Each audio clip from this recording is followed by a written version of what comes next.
Hello and welcome to the News Minute. Last year, the Tamil Nadu government appointed a one-man committee headed by former High Court Judge Justice K. Chandru to look into casteism in Tamil Nadu's educational institutions. Justice Chandru has submitted a 600-page report which has disturbing details of how entrenched casteism is within educational institutions.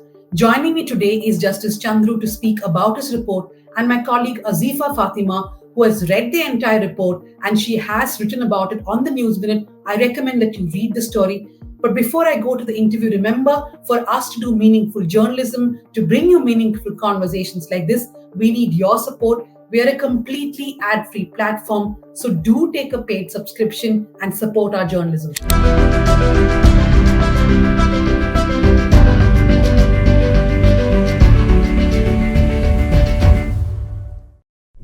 Thank you, Justice Chandru, for joining us. My first question to you is that this committee was set up by the Tamil Nadu government because of a crime which happened in Tirunelveli district, where a Dalit teenager and his sister were hacked by his classmates, perhaps because of jealousy that he was doing very well academically. In your report, you have called the day that this crime was committed as the darkest day of Tamil Nadu. Why did you say that? Undoubtedly, it's a darkest day in the school history of Tamil Nadu because three schoolboys of the age of 16 and 17, with the help of three more boys, went to the house of another classmate in the night, carrying a huge sickle and then cutting his hand and leg. And when the sister prevented that cutting, she was also beaten. And in that process, it is not mere question of jealousy arising out of somebody is doing very well in the academically. In fact, it has got a previous history. The boy and the sister belong to the scheduled caste, and the the people who try to attack him all belong to OBC community of the same village. But they were studying in a different school outside the village. They were going to by bus. So every day it's a bullying in the bus, and later extracting some small amounts every day as a bullying fee. The boy was initially was succumbing to such pressure, but later he could not stand the pressure, so he stopped going to school. Only when the mother asked why you are not going to school, then he revealed what's happening. Then they wrote a complaint to the headmaster. Apprehending that some action may come, they want to take vengeance and then went to the house of the boy and cut him grievously. And the sister was also attacked who was trying to intervene. So it is something like unheard of. Some schoolboys below the age of 18 planning such a gruesome action and taking an unusually big sickle for this purpose and planning everything. After doing this, they were all taken in a two-wheeler by the other three schoolboys who were helping them. So all the six have planned everything for this attack. This is something which is cannot be taken as something like jealousy arising out of academically good performance. It's beyond that. And when this happened, the entire Tamil Nadu was shocked, and the chief minister was also equally disturbed. And therefore, certain ameliorative steps were taken by the government. That's how the whole thing started.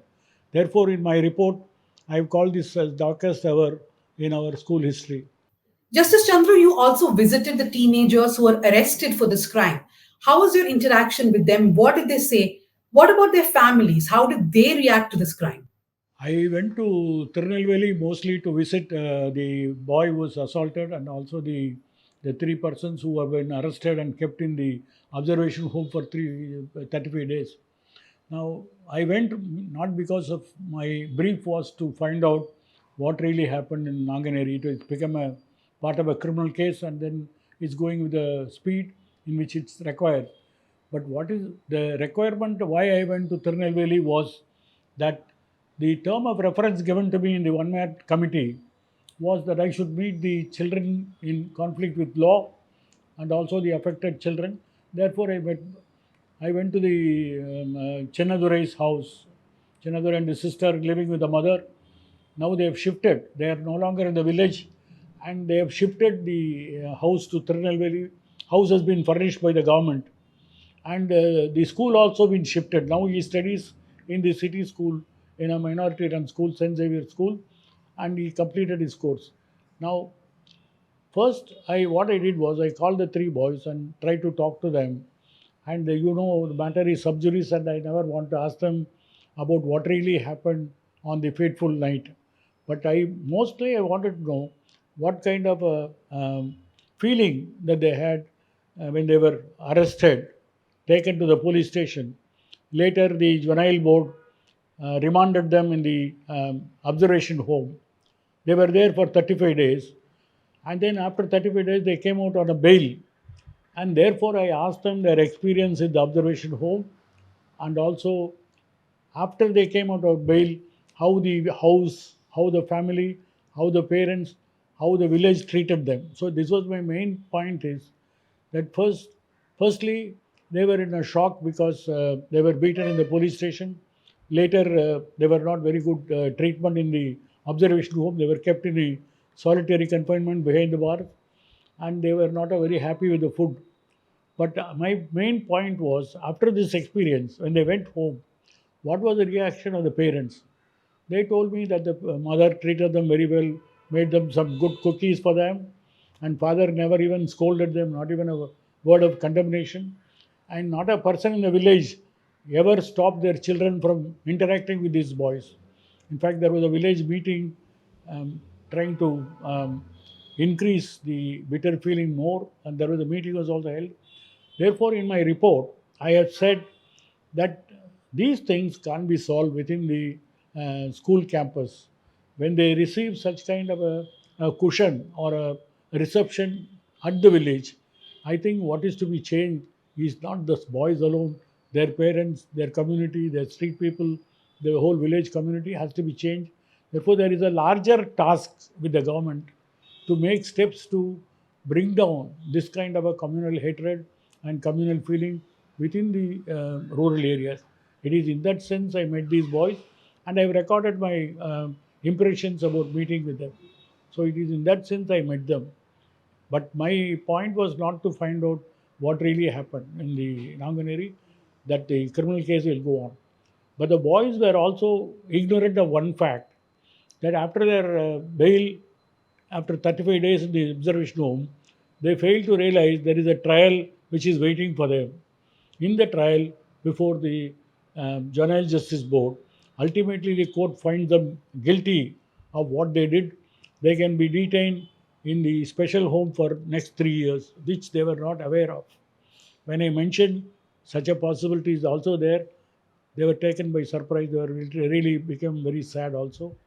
But most important thing is that after this incident, which has happened several months back, so in a year back, now just 3 days back, very same three boys were involved in another incident of bullying a woman who is going in a two-wheeler. Again, all the three have been about to be apprehended. One was arrested and kept in the home. The two are made them scarce. Now they are all in college. So now the police is searching for the other two. So what is most disturbing factor is that the first incident and the subsequent detention in observation home has never changed them any bit. In fact, they have become more like a hooligan. So this is something which we'll have to think more than before. Justice Chandru, from what you say, the support that these boys got directly or indirectly, and the fact that the village did not ostracize them, does that also tell us really how deeply entrenched casteism is? Now the question of entrenchment, it has been there over the ages. In fact, in 1930, Baba Sahib Ambedkar in his selected writings have written that the color community, which is very predominant in that area, have passed a resolution how to keep the Dalits away, and they have given what is the punishment if they try to interact with the scheduled caste people. Now, this is something in 1930, even before India got independence, and the schism between OBC and the scheduled caste is a perennial problem, and it even results in several physical violence. Everything is happening in the villages, and therefore when these boys indulge in this kind of thing, Suppose you try to bring some reform within the educational institution. I don't think it can only maybe reduce the tension, but the point is the moment the school hours are over, they go back to the village, which is again divided into several caste divisions. You go to any village, you know, there is a street for OBC, there is a street for Brahmin, there is a street for the peasants, there is a street for artisan, there is a street for scheduled caste, which is kept outside the village. And therefore, when you go back, you enter into the same atmosphere. So the question is the pride. The pride is slowly being built into by caste association. Even some teachers are also not spared with all this. So each pride makes them to understand that their community is the best and others are not there. And therefore, even recently, in the very same school, there was a clash between two groups of students because somebody wrote some nasty scribbling in the school restroom. So that led to fight. So there are six boys of this side and six boys of that side have been arrested and kept in the same observation home by the orders of the juvenile board. So the caste pride is something being cultivated over the period, though it has been there earlier. Now with vengeance, the caste injunction is put into the boys' minds, and that continues. And in Tirunelveli area, you find boys coming with the color wristbands, color tilak mark in their forehead, and the chains. Even the school cycle that was given to them by the state, they've changed the painting of the colors to suit their own community color. The community color is invented by them. It's not something natural. So each community adopts some color code in the form of a chain, in the form of a ring, in the form of a wristband, in the form of a tilak. So these are something which consciously being cultivated. And once they come to the school, again there is a segregation even on the seating. And then constant reminder about their own community background. When some government schemes are announced, scholarships are announced, and teachers used to call them. And even some in some schools, the sports teams are also divided on the basis of caste lines. This is how the pride continues to grow in the rural areas, and more particularly, the schools have become an experimental basis on these lines. I want to come to you here, Azeefa. You have been to Nanguneri in Tirunelveli, where this crime happened in August 2023, exactly a year ago, where these boys from the Tevar community hacked the Dalit kids.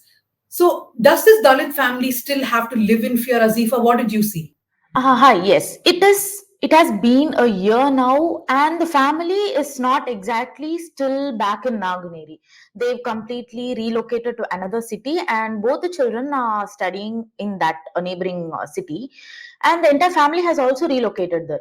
So now, all those who are living there are the neighbors and the relatives, and they're still, of course, living in fear.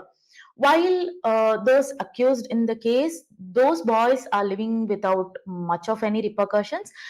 The family and the neighbors, they do face a lot of backlash, and the fear among them is, so much associated with the fact that they spoke up against the dominant caste group in their own village, rather than just the crime itself. So also seeing two children being hacked right in front of their eyes has brought in a sense of anxiety.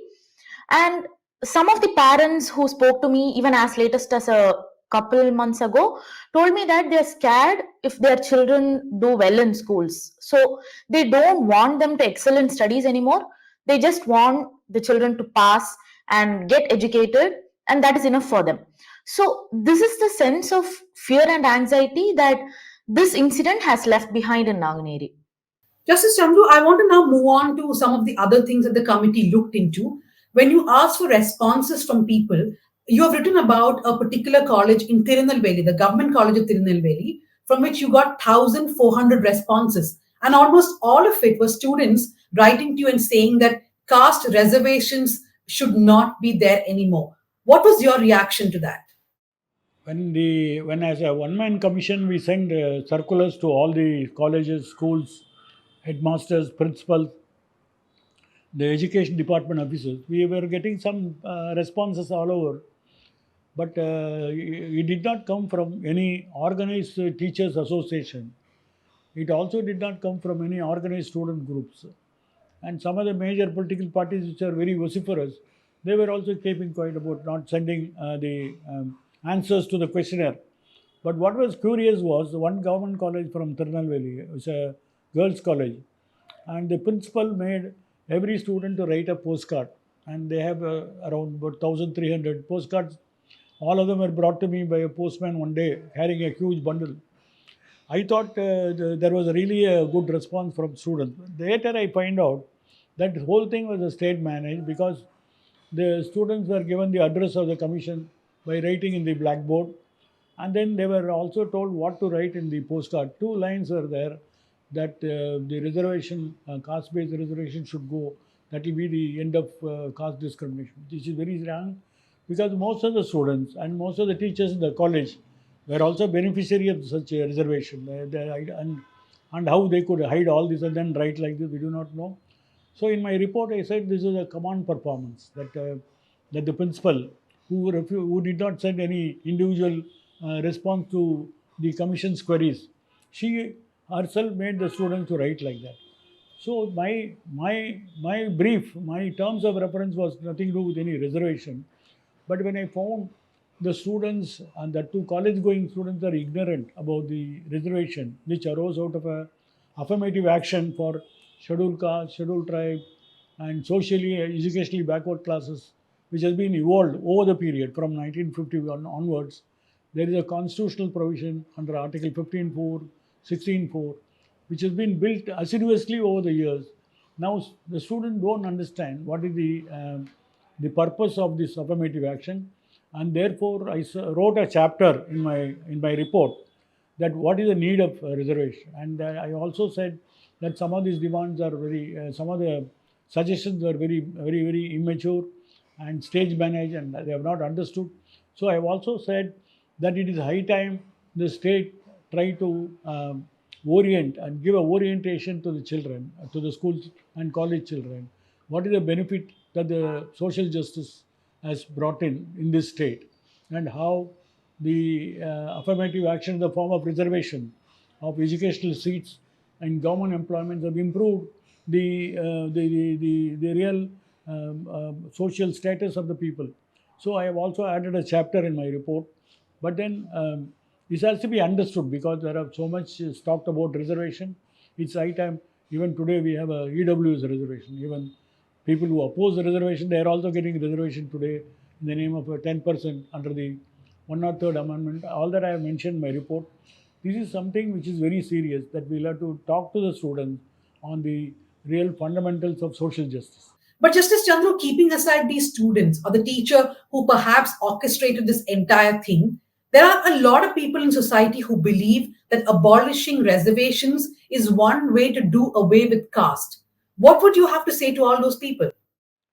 The reservation by itself is not a solution to the larger problem. But the point is a society which has been caste ridden, a society where education is denied, where economic, social equality is denied over the centuries, the constitution became the base or the foundation for solving some of the problems. Though Article 17 untouchability is abolished, mere declaration is abolished not enough. In the real sense, there must be a social equality. You cannot have one-fifth of the Indian population denied every social and civil rights. So it is in that sense we have introduced affirmative action in our constitution, not by any legislative change, by constitution itself has provided that you can bring certain amount of reservation by quota system, where for SC, STs and socially economic backward sections you can provide seats in the education institution and also employments in the government sector. Now, over the years, this has appreciated. This has resulted in a very appreciable change in our system. Today, there are communities which have been totally ostracized, totally kept outside the any kind of a development, has now been brought into the system of development, which is not the final solution. In fact, if if there is a social equality, if there is an educational opportunity to every community, these things would not have been necessary at all. In fact, Dr. Ambedkar himself said reservation is not the issue, only issue. It could be beyond that, that the social disparity or social ostracism of a certain group has to stop. When that will stop, we do not know. Therefore, economic empowerment and educational attainment, these are some of the initial steps to bring in certain amount of equality. It is in that sense reservation is important. Now, let me go back to Azeefa again and also remind all our readers to please read her story so that you will understand the full context. Azeefa, you travel across Tamil Nadu reporting on issues of caste. Is this a refrain that you hear all the time that abolish reservations, then caste will also cease to exist? As unfortunate as it, yes, I do hear it. And in my experience, from whatever I heard, it mostly comes from people who don't exactly benefit from reservation, and they really do believe that the absence of reservations just means equality. But when I ask them more about, the systemic barriers, the discrimination and oppression faced by certain communities for centuries, strangely there is no answer. The only answer that they can think of is that, we are still holding on to reservation, which in turn keeps these discrimination and oppression in place. And particularly when it comes to caste based reservation, people who have been, historically at an advantage due to their caste location feel that something of theirs is being snatched away from them. And in the way that they talk and the things that they say, we can really feel that they do really believe that something of theirs is being taken away from them.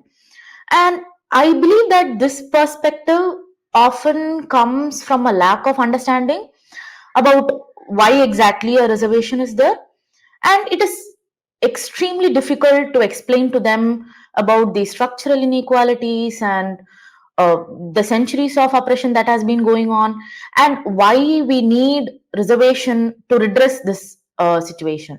Azifa, that's actually good perspective. And I think that people also fail to understand that despite being educated, if one belongs to an oppressed community, then you can continue to be oppressed no matter what your status currently is or how educated you are. I want to move back to Justice Chandru here. Justice Chandru, in your report, you've also said that the government of Tamil Nadu is not prepared enough to tackle issues of casteism in schools. You have criticized the government for this. What do you believe are the immediate steps that the government has to take now?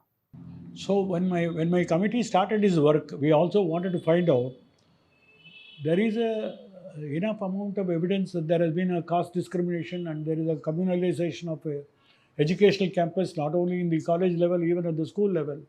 So we wanted to find out how much the government has been prepared itself to meet this kind of challenge. So we went into old records. We have even asked the department to provide for the last 10 years the number of circulars, number of directives issued by them. They were able to give some few circulars, but nothing to do with any communal issues as such.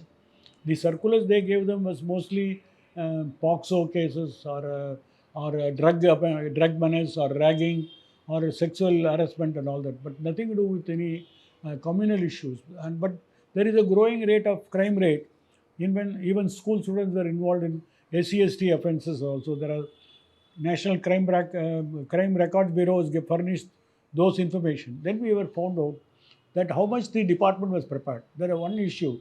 Secondly, it is not mere drug, it's not ragging, it's not POXO or sexual harassment.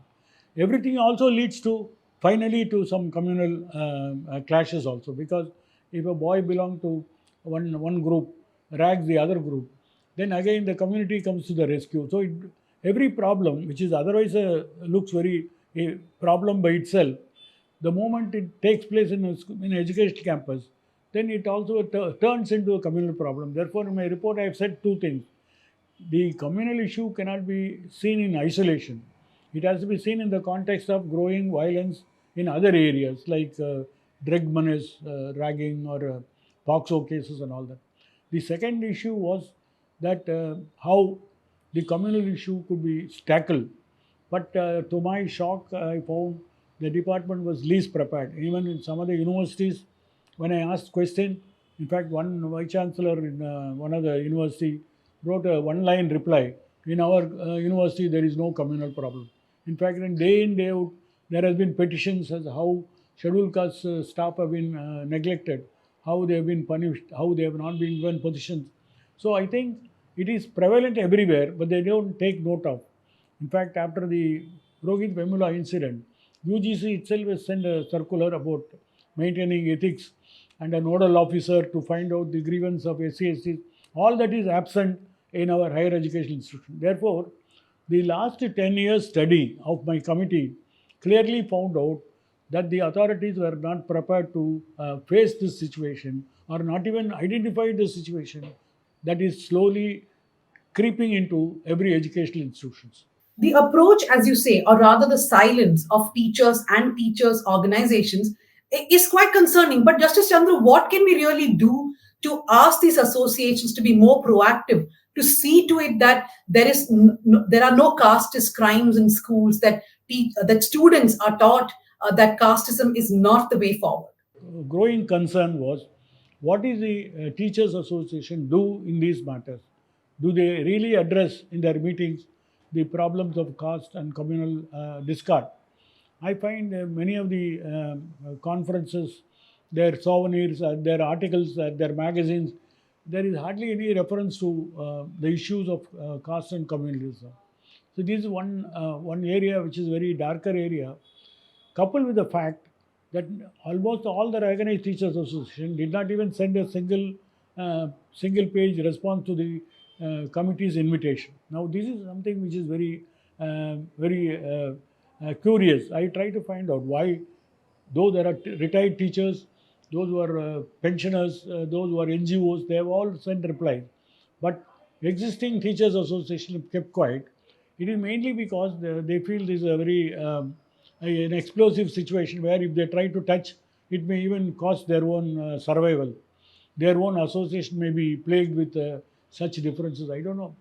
Maybe they are not playing the true role, except fighting for their condition of service, increase in wage, and their own other profession-related problems like workload and all that. I do not think they ever address this issue. Coupled with the fact there is a growing menace of POXO cases in educational institutions. Teachers, number of teachers are involved in this. There are sexual harassment in campuses. There has been direct community kind of interference by teachers into the students' affairs. In fact, I've got reports in some of the schools, the teachers maintain a WhatsApp group of their own community students and try to encourage them in sports, in academic matters, and they try to cultivate the community strength within the school. Now, this is, and they also address their community association and they fully involved in their caste politics.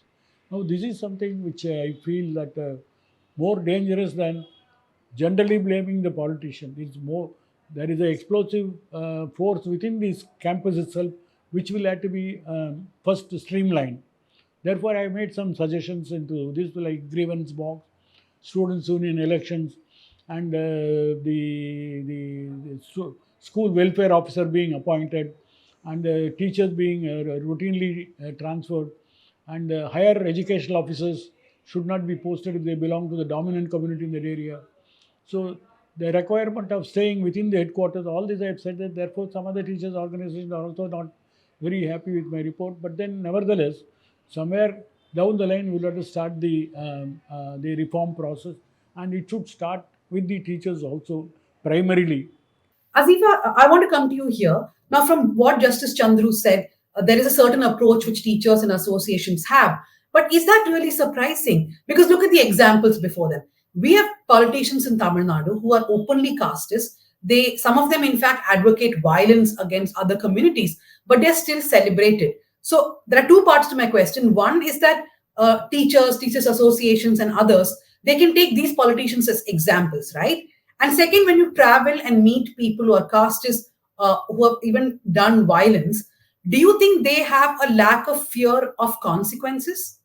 Yes, absolutely. As you said, there are so many examples. There are politicians and public figures who make caste statements, and they face absolutely no repercussions or no consequences at all. So this in turn gives a sense of impunity to those who want to engage in similar acts or even serious crimes. I feel that they have the feeling that they can get away with it no matter what they do. There is always a loophole for whatever they do. On the contrary, the victims or those who face such crimes have always been scared, and in some cases they even fear to talk about what happened or their caste location, even to people who want to know their story. So, and it's very valid. So this fear is something that the victims have always faced, and they still do face, and they have to put up a dual fight against the crime that was committed against them, and also against the system and the society that continuously keeps them in that place. Justice Chandru, over the past few years, we've also seen that social media has become the rallying point for caste pride. Groups of people coming together, even celebrating murderers. How can we tackle this problem? Social media role is very crucial. Today, every children has a Android phone, and they take it. There are several offences are also being registered against school students for inappropriately taking photographs and then putting it in their social media. There are several cases which we notice the students have been detained in the juvenile homes. One of the recommendation we have made on the one hand that students should not be allowed to use mobile within the school hours. That is one recommendation made. But beyond that, we can never control the influence of social media, where even teachers have formed social media groups to bring their own caste politics into the campuses. And therefore, the government has to watch the kind of information that goes into the young minds, and that is most important, and try to regulate. In fact, the education department has got a social media handle also. They try to put out something, but beyond that, the amount of interaction between the teachers and the students, and between the school and the students, between the school and the parents, there are very limited use that has been there. I think certain machinery has to be evolved, which we have also mentioned in our thing. The On the one hand, you can have a ethic lectures for the school students on a weekly basis.